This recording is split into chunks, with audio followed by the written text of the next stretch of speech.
ดีเนาะทุกคนสบายดีชาว YouTube ทั้งหลายเพื่อนที่เขามาติดตามรับชมในช่องมิสเตอร์ตอนพาเวาเนาะคัดสรรในวันนี้มิสเตอร์ตอนสิพามาเบิ่งบ้า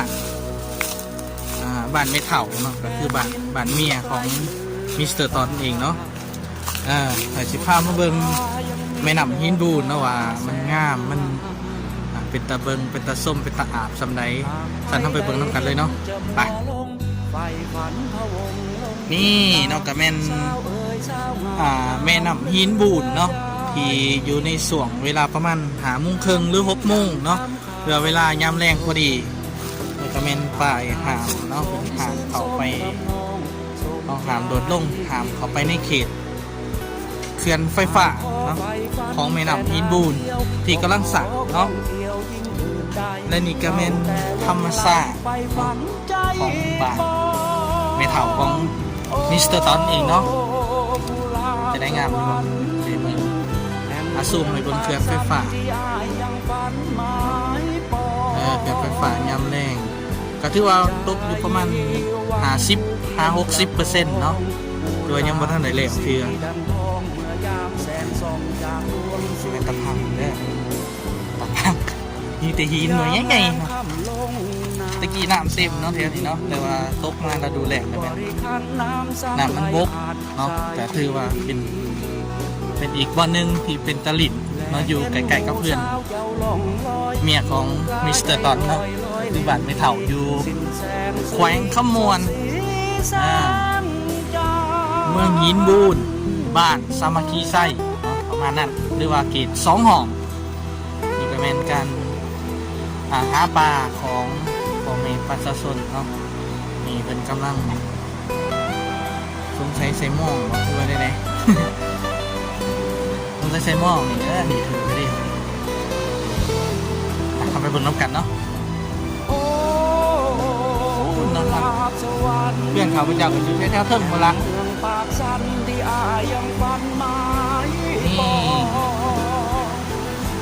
นี่มิสเตอร์ตอนเหมือนโลกงามเนาะ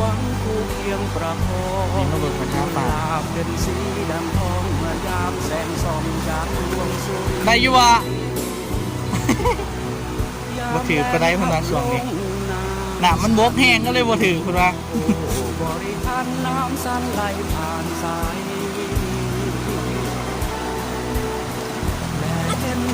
ทาง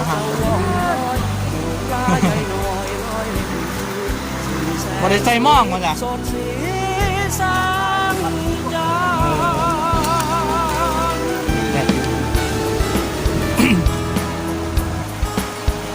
มีอยู่แต่มันเป็นปลาหน่อยเนาะ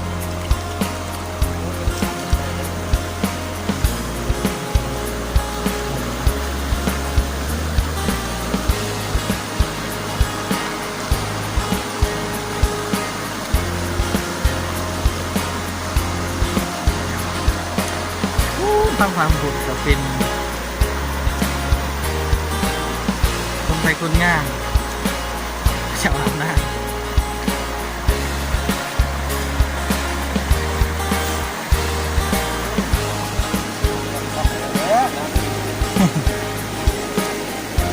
ก็เจ้าอาร์ตเนาะแน่เนาะ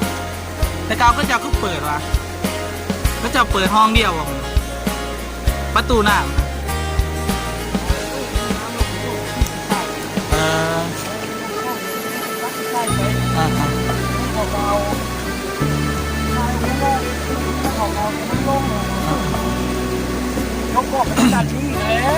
แค่นี้ก็เฮ็ดตะพังมาเลยเนาะ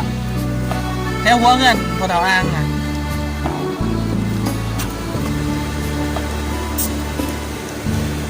ใหญ่อันนี้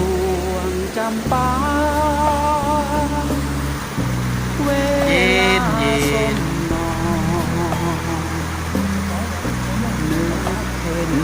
พันสองมองเห็นหัวใจเขานึกขึ้นได้ในกลิ่นเจ้าหอมเห็นสวนดอกไม้มิสเตอร์ตอนหมวยโรงงานไปนี่เนาะตั้งแต่ได้มายากมากผู้เดียว ขั้นมากำลังเลยลงหามพี่น้องลงไปละลองเก่งไปเลยแล้วปุ๊บมาขามระบุดก็ได้เริ่มวันนี้มากผู้เดียวบอกกล้าอาบงามงามเย็นเย็นน้ำใส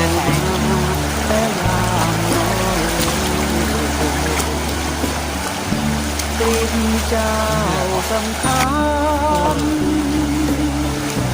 ติดพันหัวใจเป็นนาใครแห่งไว้เสยโสมยามเหงาเอาดมโอ้จำป่าหอมได้งามบ่พี่น้องเมื่อดมกลิ่นเจ้าตอนนี้อยู่แขวงกระมวลเนาะบ้านเป็นเต่าอยู่บ้านอาจารย์หลาแขวงกระมวลเมืองหินบูนมีเวลากันเลยลงมาเราเด็ดในแคมป์ไม่นับอยู่หัวเฮือนเนาะอยู่ไกลกับเพื่อนแค่ฝ่ายที่กำลังสาวเย็นเย็นครับเลยมีเวลากับผลิตไดเดอร์แต่ว่าในอนาคตเป็นการสิแทนเพื่อนสีสางเป็นแหล่งท่องเที่ยวเราอยู่ในบริเวณนี้ในแถวนี้ล่ะเพื่อนจะเห็นเป็นแบบรีสอร์ทเนาะของแผนของเขื่อนไฟฟ้าเพื่อนจะมีรีสอร์ทมีโรงแรมมีอาหาร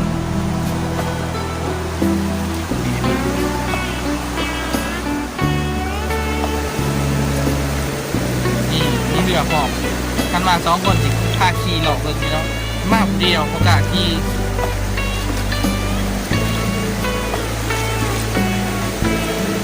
มันคำเลยเนาะก็เลย